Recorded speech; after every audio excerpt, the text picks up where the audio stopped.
Hello, everyone. Welcome to a brand new episode of DC Caps Driven podcast. I'm really excited today because I have with me a great friend, the founder of Unleash WD and the executive producer of We Supply America, Dirk Beveridge. So, Dirk, it's an absolute pleasure to have you join us for DC Caps Driven podcast, and welcome. Karthik, thank you so much for having me. I'm honored to be here, and I got to tell you something. Over the years, we've had a chance to interact. I've had a chance to meet some of your teams at Enfor's Tug Conference and the like, and I'm a big fan of what you, your team, and DC Cap do to help distributors compete and thrive in today's digital world. So I am absolutely honored to be here, bud.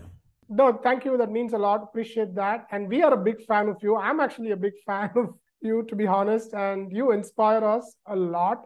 Tell us about We Supply America, Dirk. What is We Supply America and what is that you do? Yeah, thanks. So if you don't mind, Karthik, sometimes my answers aren't super short like they should be. So there's a little story to that. Do you mind if I tell you the story behind We Supply America? That'll be great, actually. We would love that. Yeah. Yeah. So Karthik, I want to take everybody back to the pandemic. Right when the pandemic, March 2020, the government came out, the world governments came out and said 2 weeks to flatten the curve. And then eventually 2 weeks to flatten the curve became we're entering the second year. Somewhere in between that time, I wrote an open letter to distributors, and that open letter was titled Shift to Tomorrow. And in that open letter, my objective was to help us raise our eyes towards the horizon, to think about what we need individually as human beings and as our companies to come out of the pandemic stronger than we went in. And in that open letter, it was the first time that I used the words, the noble calling of distribution. The noble calling of distribution. And Karthik, what the heck does that mean? I didn't know what it meant. First time I ever used it. So I had to think about it. And then you find things like, the sector that DC Cap and we serve, is a $7 trillion, now maybe an $8 trillion economic engine. That's the third largest economic engine on the planet behind the GDP of the United States and China. And Karthik, I find that to be part of that economic engine that moves society forward. I find that to be very, very noble. That $8 trillion contributes and builds over 6 million jobs across this country. And again, I look at these as not just good paying jobs, which they are. I look at these jobs within distribution, from the warehouse floor to marketing to IT to administration. These are jobs that provide opportunities for human beings to find purpose and fulfillment and to grow into their full potential. And I find that to be very, very noble. And then when I look at, you pick the sector, building materials. We don't live in our society without the building materials, plumbing, heating, electrical, whatever. Our society is really driven by the work that these distributors do. And so that's kind of the origin story that led me to this concept of We Supply America. And I'll pause here and we could talk about that, but We Supply America basically is a platform that I go across this country to meet the people of distribution within these businesses, to hear their stories, the personal and professional stories about the individuals who keep our country supplied. And I think these stories are filled with inspiration. These stories are filled with lessons, and they are stories that need to be told, for the good of the sector of distribution, for the good of these individual companies, and for the good of the people of distribution. So that's what we're doing with We Supply America. That's great. How did you get involved in distribution, or why did you choose distribution? Yeah, so great question. So we're second generation business. We're over 50 years old. My father started the business years ago. And as I joined the business when I came out of college and I sold for about 18 months, we were really a sales and sales management consulting firm. We customized sales processes for businesses within distribution and outside for a lot of years. And it was great. And then all of a sudden, Dad's retiring, 9/11 happens, and holy cow, the business shuts down like crazy, kind of like the pandemic, but 9/11 shuts down like crazy, and I had to make a decision. We only had limited resources. certain bandwidth, and I had to really focus our energies. And over the years, we had tremendous success with a number of distributors. Two come to mind: Berlin Packaging, and then Morgan Distribution, which was an Anderson Windows distributor at the time. We really helped those organizations drive their sales and leadership success over the years to become tremendous organizations. And so I said, that's where we're going. That's what we know. That's where we're successful. And from that point on, from 9/11, we've really been focused primarily on wholesale distribution, on distribution.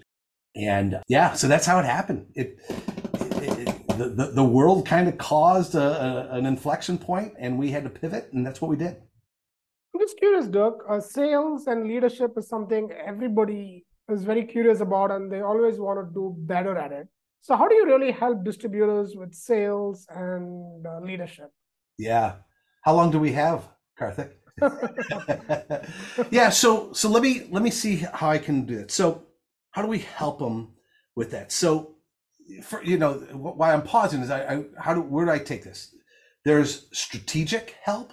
There's tactical help, right? There's learning and development help. And so let me start with sales and sales management, if you don't mind. All right.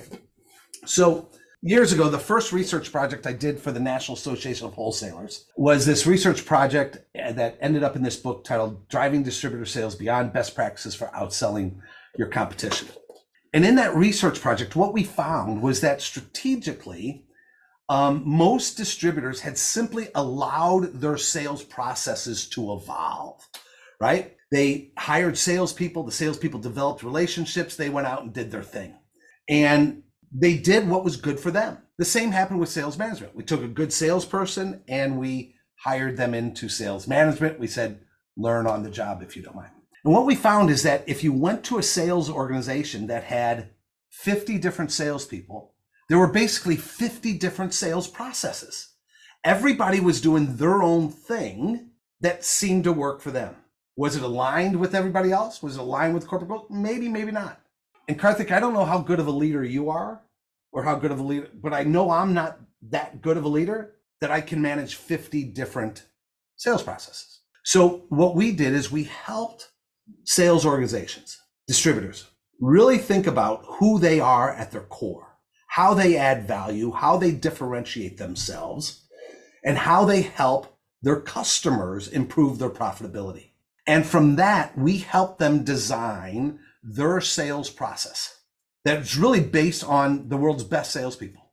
And we said, here is how we sell within Berlin Packaging or Morgan Distribution. And so, for example, real quick, we know the world's best salespeople are customer-centric. We know that they lead not by pitching product, but by identifying customers' needs from the customer's point of view.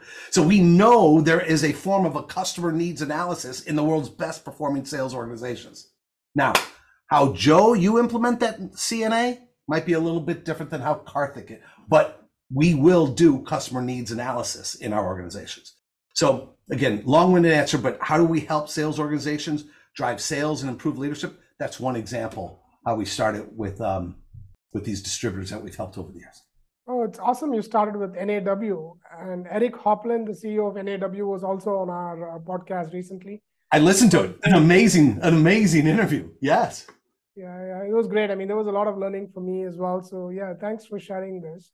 So Dirk, I mean, no better person to ask this question than you, because you have been traveling the US and meeting with a lot of distributors. How do you see distribution evolving today? I mean, again, let's say a couple of years ago, you talked about COVID, and then 3 years from now, hey, there's a lot happening across the world around us. How do you see all this impacting, or what are some of the challenges distributors face today? Again, a couple of years ago, it was supply chain, COVID, and all that. But what is the challenge distributors face today?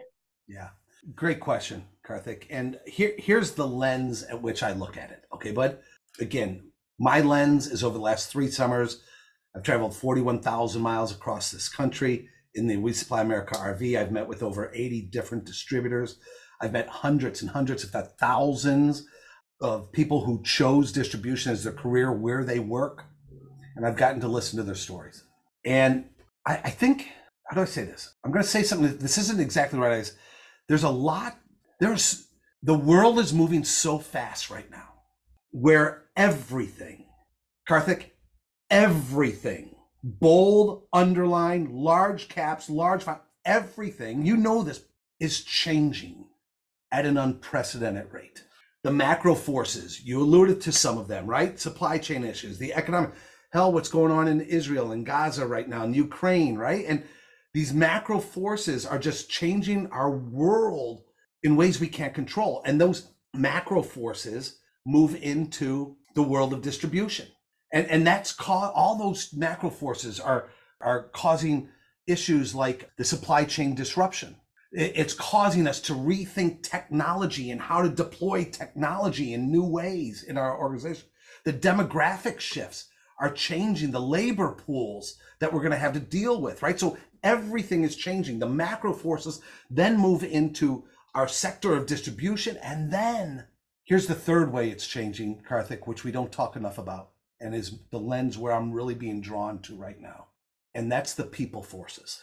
People, human beings, those 6 million employees within distribution. Our businesses were disrupted because of COVID.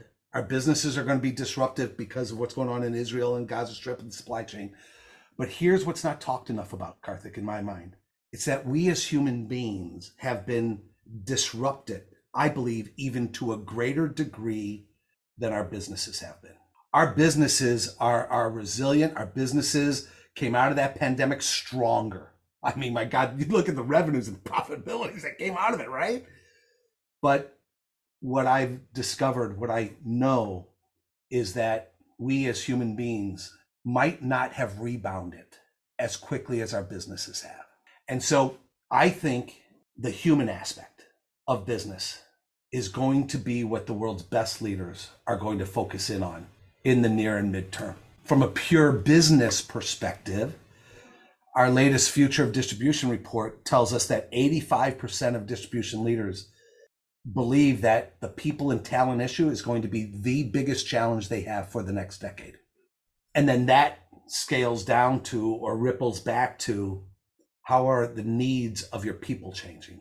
And we could go down that path too, but our future distribution report, I think the number is 93% of us believe and understand that the needs, wants, and desires of our employees have significantly shifted over the past years, which means leadership we need to shift as leaders as well.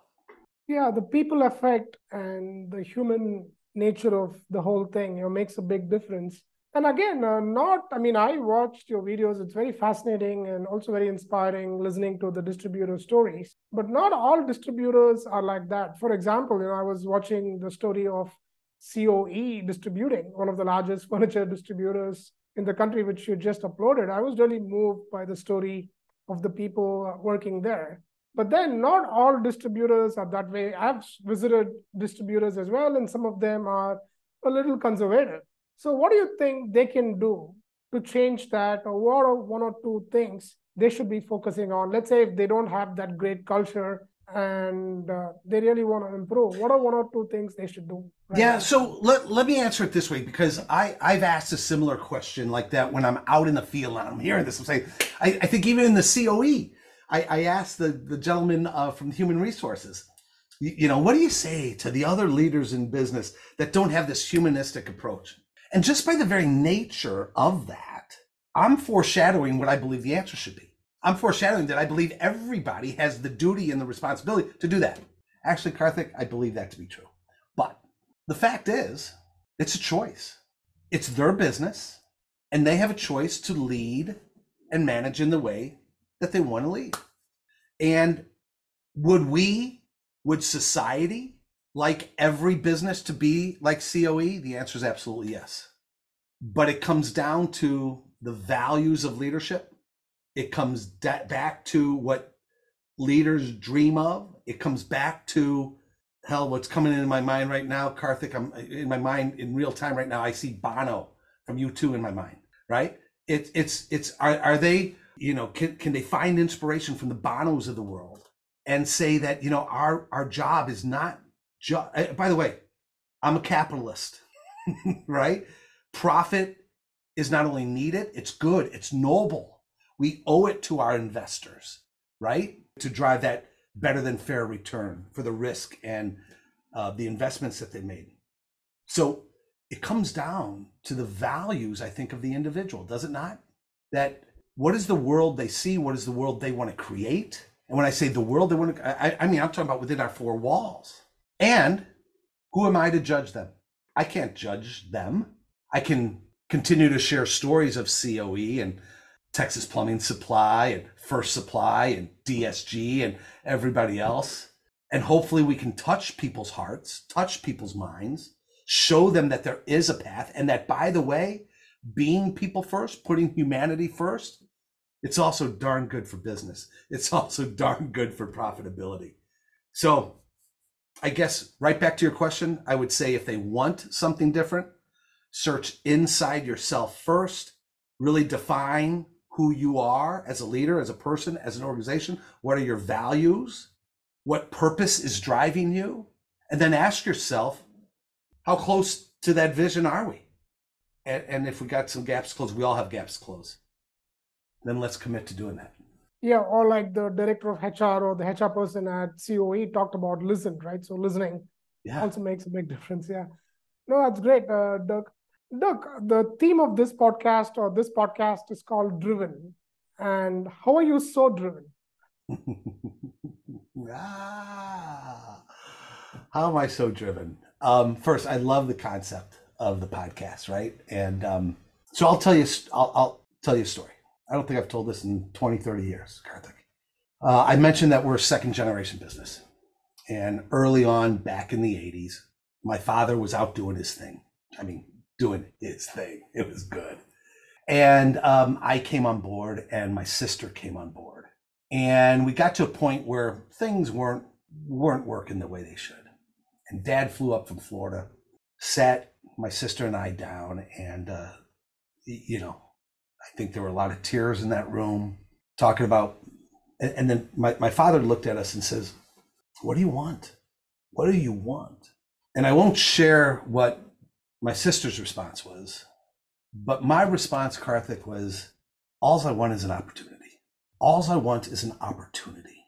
Nothing should be given to me. I hate the word entitlement. I hate it. And I think that moment was, now that I'm looking back at it too, was a key moment for me. Because how am I driven? I believe that I've been given tremendous opportunity. And I believe it's incumbent upon me to seize that opportunity. Yes, for those close to me, my family, my employees. But I mentioned Bono. He's inspired me. Steve Jobs put a dent in the universe, inspires me. And Karthik, the thing is, I mean, truthfully, right? Here's what I think I'm capable of. And here's where I think I'm at. And there's so much more to do. I'm 62 years old, and I just feel, I think now more than ever, that there's so much more for me to do and to accomplish. And I'm driven to seize the opportunity that I have to make a difference, to make an impact, and to, Karthik, yes, hopefully improve the channel of distribution. And yes, hopefully improve the businesses I have a chance to interact with. But I'm really driven to make an impact in people's lives. And if you don't mind, just last Friday, I did the closing keynote for the ISA's Fall Summit. And our theme was a force for good. And it was the first time I ever gave that presentation. I was a nervous wreck, right? First time I ever gave it. And as I walked off the stage, as Brendan Breen is concluding that summit, one individual who was out the door to go catch the plane just leaned in, put his hand out to me and said, "We needed that." And I don't know what he meant beyond that, but what I take from it is we made an impact somehow, some way. And that's what I'm driven to do. That's awesome, Doug. I've listened to you speak, and you're such a great speaker, and even the way you speak right now is amazing. Just shifting gears a little bit, tell us about, have you always been a great public speaker, or how did you develop those skills? Karthik, you are the world's best interviewer, because I'm going to tell you another story that I haven't told in 30 years. I mentioned second generation.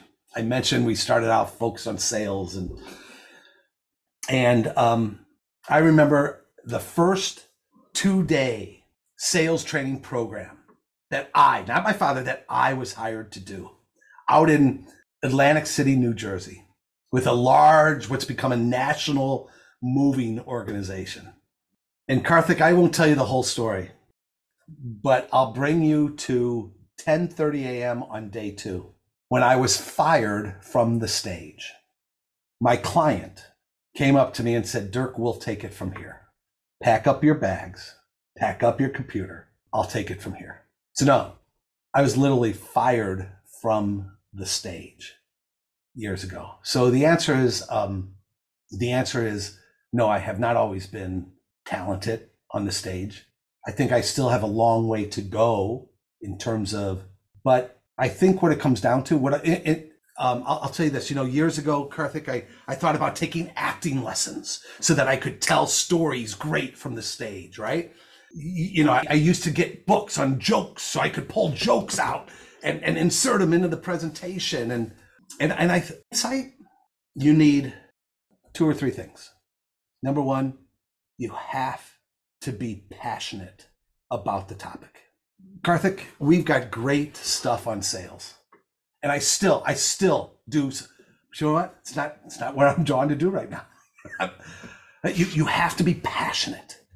You have to feel a calling for getting up on that stage. Number 2, you have to study. You have to have some insight that can move people, not from 0 to 100, but from 0 to 1. Just move them to the next step. And 3rd, you have to be authentically yourself. And I will say this. I tell this to people off camera. Again, you're getting me to say things I haven't said on camera before, Karthik. But I'll tell people this. I am on stage the best I've ever been in my career speaking today. Why? Because it's not a speech for me anymore. It's not me talking or presenting to anybody anymore.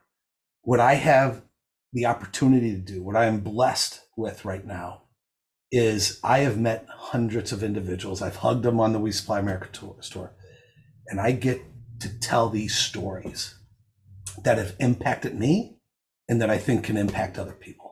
And I think those are some of the secrets to presenting well. Thank you, Dirk. Very helpful. Great advice for people listening as well. Thank you. Appreciate that. So, Dirk, it's not easy to get out there. I mean, speaking is one thing. Let's say delivering a keynote is one thing.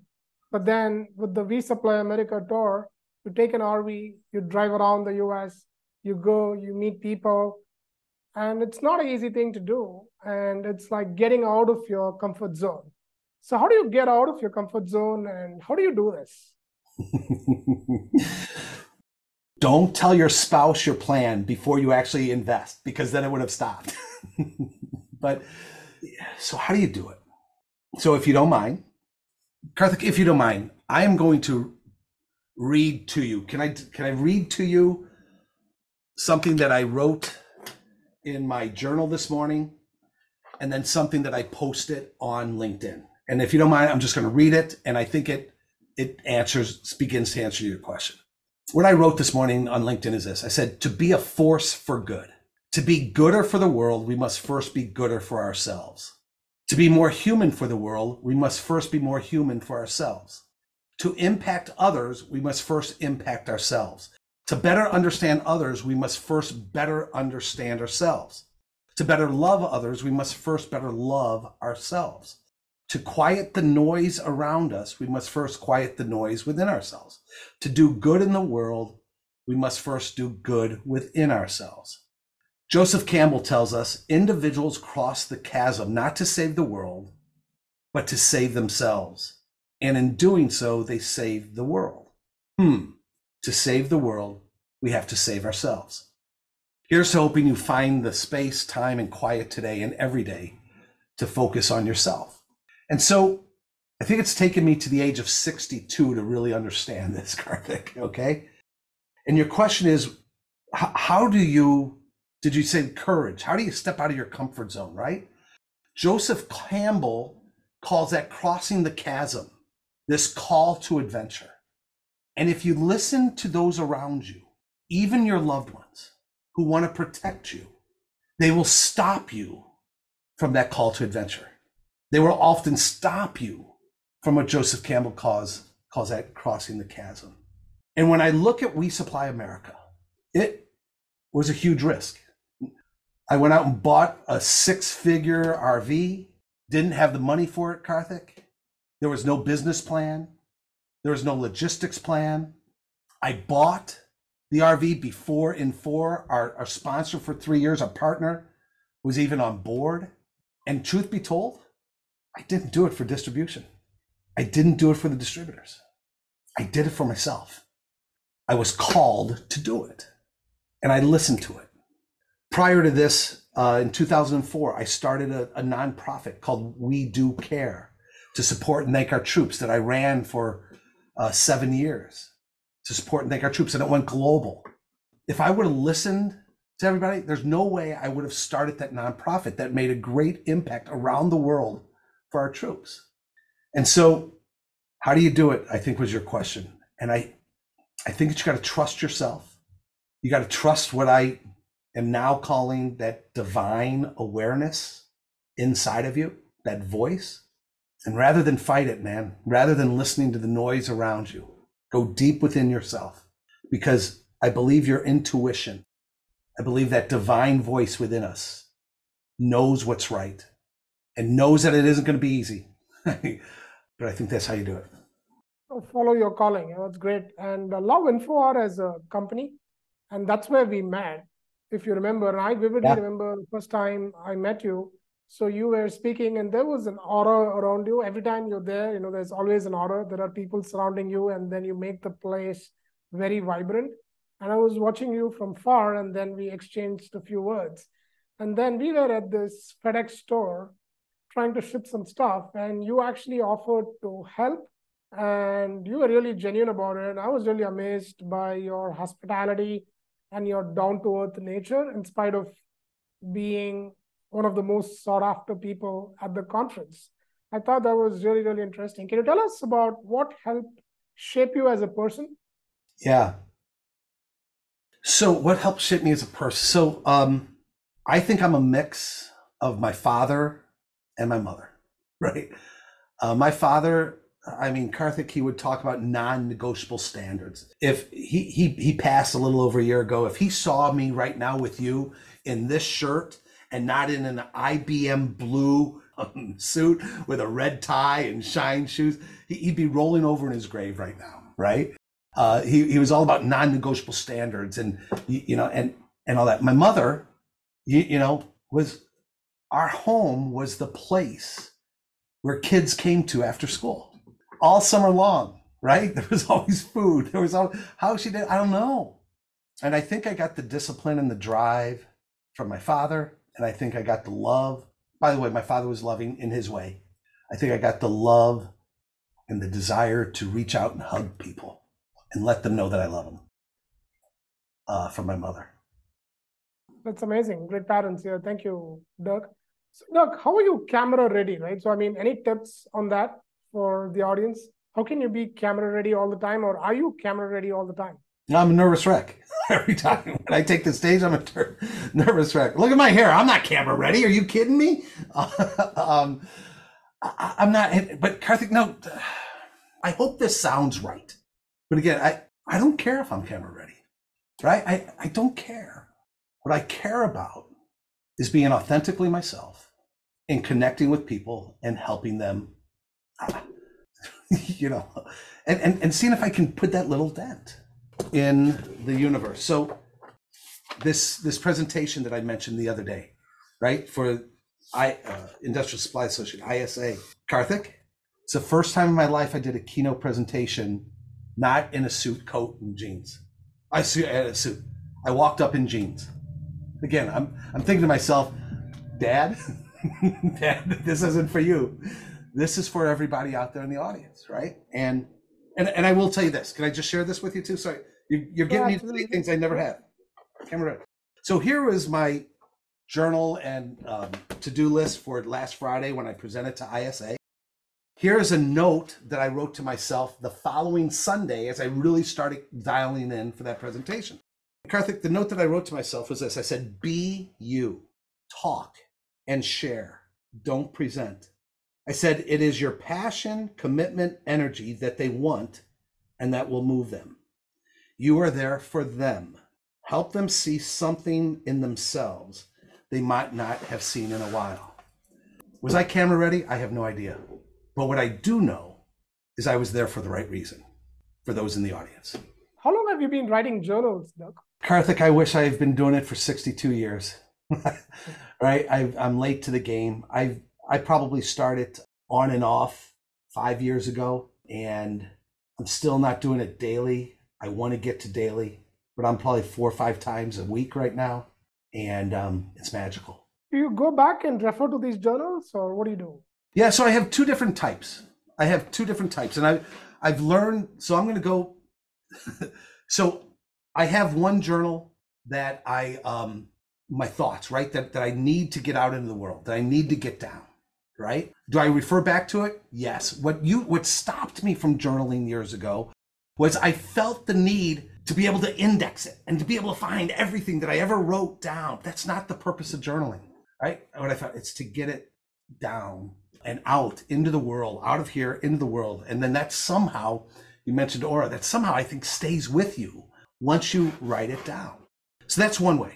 The second way I've learned just this year, and can I go into a little detail on this, if you don't mind? So Right. I'm going through a fantastic program right now, Karthik, a 300-day program put on by a guy by the name of Brian Johnson. It's called Heroic, and it's all about how to become that best version of yourself. And real quick, he starts off by asking, what's this game that we're playing of life? And he brings us back to Aristotle, and he says it's eudaimonia, joyful, happiness. Martin Siegelman, founder of positive psychology, says it's to flourish. It's the same thing. And how do you flourish? How do you find eudaimonia? It's through virtues, which means moment to moment to moment to moment. It's those micro decisions. So to help with those micro decisions, here's my journaling from that day, okay? And I do this every day. This is the journaling I do that I just repeat because I'm trying to ingrain in myself what's the best version of me. And so real quick, it's 3 columns across: energy, work, and love. As my best self, what's the energy I'm bringing out to the world? What's my best self in my work? And what's my best self in my love? And then down the left-hand side, you ask yourself, what's your identity? When I'm at my best, what's my identity for energy, work, and love? What are the virtues, the values of each one of those? And then how will I behave today for each one of those? So those are the 2 types of journaling that I do. And what's the name of the program you enrolled, Doug? It's called Heroic. It's called Heroic. Brian Johnson is his name. And he's got a brand new book coming out in November called Arete. Arete is Greek for virtues, right? And it's that moment to moment to moment decisions. So talking about books, you have also written books and you're an author of several books. Can you tell us about the books you have written? Yeah, so I've written 2 books for National Association of Wholesalers. The first book I shared with you. The second book is called Innovate: How Successful Distributors Lead Change in Disruptive Times. That book is relevant and will be relevant for years to come because it identifies the 5 key component parts of what a distributor needs to focus on to remain relevant, profitable, and sustainable. 5 things: vision, culture, value proposition, business model, and leadership. And so that's Innovate. Then I've also self-published some books. One is titled The Innovative Distributor Mindset, where we've taken a look at 8 different mindsets and put them on a scale to help people think about that growth and that innovative mindset for them. And then some other smaller pamphlets and the like. What tips would you like to share for budding authors out there who would like to write books like you? Don't do it. No, I'm teasing. First, do it for yourself. Number 1, writing a book is hard. It's hard. It's boy, if you ever want to question yourself about how good you are, how capable you are, how smart you are, how skilled you are, write a book, because from day one you're going to be questioning yourself. The very act of putting that down on paper, you realize what you don't know about what you're claiming to be an expert on. And so do it for yourself. Number 2, and I haven't thought about this in a while, Karthik, so thank you. When I wrote this book for the NAW, it was an amazing experience for me because as difficult as it was, I went in with a learner's mindset. I did not perceive myself as an expert on innovation. So I had to go out and find out what that looked like throughout distribution. And it's that learning process that just kept me alive, kept me lit, and kept me going forward. So one, what did I say was number one? I forget. Number two, go into it to learn. And then number three, commit to it if you're going to do it, I guess, because it's hard. I use mind maps for it. I take all my information and I develop a mind map, and that allows me to move my ideas around so that I can see the story before I actually start writing. That might be a tactical tip that I have found helpful. Oh, that's great. And talking about innovation, and you've written in a book called Innovation Innovate. So Yeah. how can distributors innovate? What tips would you give them? Yeah. So what tips would I use to give? Okay, ready? Just off the top of my head, right? Number one, if you want to innovate, step outside of your world. For years, I had the Unleash WD Innovation Summit. And Karthik, it was an industry summit with no industry speakers. People would call me up and say, Dirk, I hear you're having this conference, but why should I go? Because I don't know any of the speakers that are going to be speaking there. I said, that's why you need to be here. If you want to innovate, you got to get outside of your box. And generally speaking, I think we're getting better at this, but generally speaking, I think we're incestuous. We like to hang out with people that we like and that we know. And so, number one, if you want to innovate, get outside of your world. If you're Industrial Supply Association, just had their fall meeting, right? If I was a leader in Industrial Supply Association, I would go to the American Supply Association's network meeting, go meet with plumbing distributors, see what they're doing. Even more than that, right? I'd go take a course at Harvard or something. I don't know. You got to get outside of your world, number one. Number two, focus on the team and the culture that you have around you, right? There is an inherent inertia. There's an inherent inertia in all of our businesses that keep us towards making decisions that are safe, that are known, that we know the outcome of. If you want to innovate, you got to have that culture that allows for that experimentation, that allows for failure, if you will, and experimentation. Next, I don't know what's next. What would you say? What did I forget? Let me ask you, Karthik. What would you say are the 1, 2, or 3 tips for innovation there? No, I mean, I really agree with you. That's a good one, right? So I would say experiment and get out of your comfort zone, like you rightly pointed out. You never know what's going to work and what's not going to work. And you learn from failures. The more you fail, the better. So I would say celebrate failures. Yeah. So just start celebrating failures. And if you fail, and like you said, I mean, even your first public speaking experience, you were asked to get out of the stage, and that teaches you a lesson. So, I mean, I really like failures. Let's say, we try to do something, and if it doesn't work, we try to innovate. Again, if you're going to do something big, you are going to fail. Yeah. So, and then you learn from it, get up and do something else, or always be iterative as well. So these are some things, I would say. Yeah, without question. And, again, one of the things that I'm learning through this heroic program that I'm going through, I love the way he worded it, and I'll try to pull it out, is look, you try something, right? Even if you're working on yourself, right? You try something, and you have to detach yourself from the results. In a sense, the results don't even matter, because you go into that process to learn, right? And then if you can detach yourself from the results, and I have to succeed this time, but you go in there knowing that you're going to learn something, that it's just data, then you just take that data and you start the process of iteration all over again. And then you look at that data and say, okay, what's the next best decision that we can make?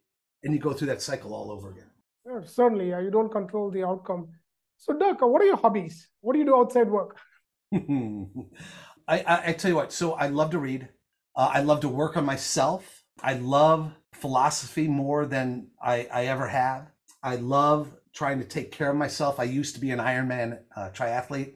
Over the years, I've completed 4 Ironmans. One, I ended up in intensive care. I kind of let that slip. So I'm enjoying taking care of my body again. One of the things I've done, I love Apple. I love Apple Fitness Plus. They have turned me on to yoga. As I get older, I've gotten stiffer and all that, and that's not a way to live. And so I really enjoy my quiet time doing yoga. As I say, Karthik, you don't want to see me do yoga because it ain't pretty, okay? but I'm down there doing it and the like. And I guess it's work. I love family, obviously, right? Some people call it work, but Karthik, this is I'm going to say it too straightforward. I don't like being in my office. I like being out. I love the We Supply America tour. It's the most rewarding and the most difficult thing I've done in my entire career. But Karthik, there is nothing for me like pulling up to a business and meeting people that I've never met before, hearing their stories and connecting with them on a human level. That's fun.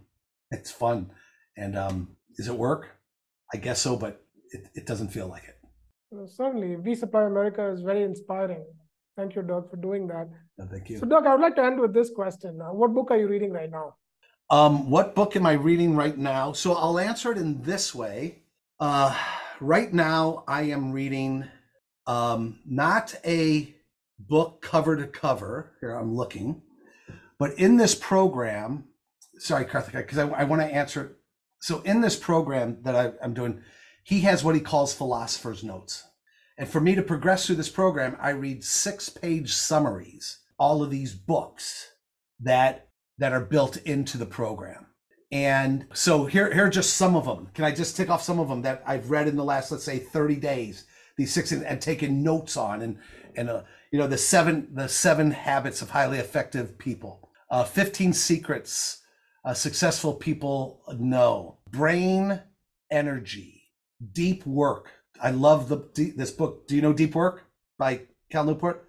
Has impacted me in a big, big way. Love 2.0, Making Hope Happen, Meditations by Marcus Aurelius, and the like. So those are the books that I'm diving into right now in my way through these 6-page overviews. And then after I get through the program, I'll be diving into the key ones that have meant most to me, super deep. Can I ask you? No, absolutely, yeah. Deep Work. Tell me about you reading Deep Work and what it's meant to you. No, I think it's great. I really enjoyed reading the Deep Work book. So it talks about, right, hey, you can't be on the computer all the time. Right? So let's say, for instance, this week I decided I'm not going to read any news. I'm not going to be watching YouTube Monday to Friday. So that's Deep Work in a way, right? Because hey, I'm going to have a time to watch YouTube. Again, I've done this in the past, but sometimes you get sidetracked and you just go back to it again. So I thought that was really, really good. Or maybe, have some thinking time or just go on for a walk. I think these are some of my great learnings from the Deep Work book. Yeah. So what I'm reading right now is this book called The Mindset by Dr. Carol S. Dweck. Do it. So this is a good one too, right? So it talks about, hey, what are you thinking? You become what you think. And, it's all about the mindset, right? So let's say, you're playing a game of tennis. If you think you're not good, you're not going to be good. But then you practice and you get better, then you're going to get better at it. So it's just like acquiring a skill is not that difficult. Anybody can acquire any skill. And that's what mindset talks about. Yeah. I love it. Thank you. Can I comment on that? So, So Deep Work and mindset. All right. So now, if you don't mind, let me tie it back to my daily journaling here. Okay. And so, energy, work, and love. Let's look at the middle column, work, if you don't mind. All right. And then identity, virtue, and behavior. Every morning when I get to that work column, I say, who's my identity? And my identity, who I want to be like, is Tom Brady. Okay. Because man, when he went to work, he went to work. Nothing else mattered to him except for what he had to do right there on the practice field, in the weight room, in the film room, whatever, right? So identity, I want to be like Tom Brady there. The virtue, now let's go to Deep Work, is to be pro. I forget the exact definitions of professional and amateur, but to be a pro means that you are all in, right? Nothing else matters, right? So Tom Brady, he was a professional, more than all the other professionals, right? He just zeroed in, right? And then behavior is deep work. I write down deep work. And so what I do is I block off these 90-minute segments, at least 2 a day, that I turn off email, I turn off text, I turn off my phone, I turn off everything. And I put those 90 minutes in front of me and I vision that I'm Tom Brady in this moment, doing what I need to do for this piece of work and go as deep as I possibly can in it. That's what I strive to do. So Oh, it goes a long way. mindset and deep work put together. I think that's it. That's amazing. Doug, I really enjoyed this conversation. It was a lot of learning. I'm sure the audience are going to enjoy this interview with you. Doug, thanks for inspiring us. Thanks for doing what you're doing. And thanks for being the force for good. Great chatting with you. And thanks for joining us on the Driven podcast. Thank you, Karthik. I love being here, and I'm honored to have been asked. Thanks, bud. Thank you. Thanks for joining us on this episode of the Driven podcast. Check out our other episodes for more and subscribe to be the first to access every new episode.